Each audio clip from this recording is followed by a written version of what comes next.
डोकं शेर भर, अक्कल तुळा भर. इंद्रनील, कुठेस बाळा तू? काय काही काम होतं का? अरे माझं कसलं काम? काम खरं तर तुझंच आहे. वच्ची मावशी स्थळ आणणार आहे तुझ्यासाठी. अरे यार, फिर से एक बार यार. हेच तर आहे ना तुझं, कधी स्पष्ट होकार म्हणून देत नाहीस. नाही, पण मी आता स्पष्ट नकार तरी कुठे दिलाय? म्हणजे मी बोल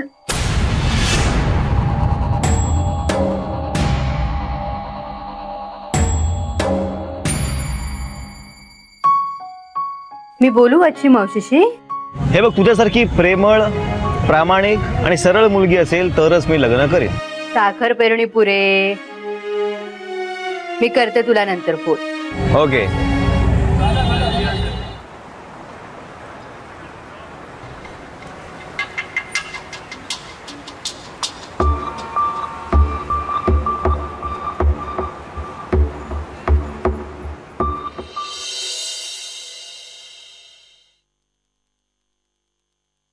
किती झाले रे?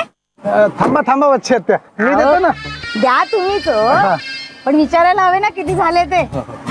हसवतात ही लोक. दुसऱ्यांचे झाले म्हणून काय पैसे वाया जाऊ द्यायचे का? कोण आला? दुसऱ्यांच्या पोरी उजवायचं म्हणजे या वच्चीच्या डोक्याला ताप. हॅलो हॅलो वच्ची आत्या, नमस्कार. मी अनिता देशपांडे बोलते, आठवलं ना? हा बोल बोल, काय नवल विशेष? तुम्ही येताय ना आज? आज आज अगं मला खूप घाईत आहे. सांगू का अनिता तुला, मला इथून बापटांकडे जायचंय, तिथून मग देशमुखांकडे जायचंय. मी काय म्हणते वच्ची आत्या, नाही म्हणजे आमची स्वानंदी तुम्हाला जे काही म्हणाली ना ते मनाला लावून घेऊ नका हो तुम्ही. अहो पोर बुद्धी आहे ती, नादानपणाच केलाय तिने.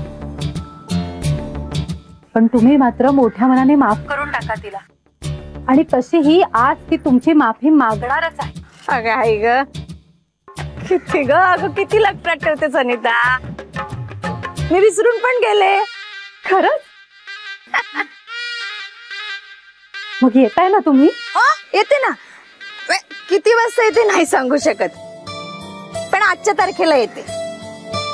अनिता, तू तुझी पुतणी माझ्या पदरात टाकली आहेस ना, मग तिला अशा घरात नेऊन बसवते की ती तिथे राज्य करेल. अगं भलं होईल तुझ्या पुतणीचं. काळजी करू नको, वच्ची आहे ना. बर, ठेवू का मी फोन? आम्ही वाट बघतोय तुमची. हो ठेव. अगं मी पण घाईत आहे, ते देसाईच्या मुलीचा दाखवण्याचा कार्यक्रम आहे ना. बरं बरं, ठेवते मी. हा, छत्तीला पण घाई असते. काय हो वच्ची आत्या, हे लग्न जमवण्याचे फोन तुम्हाला सारखेच येत असतील नाही?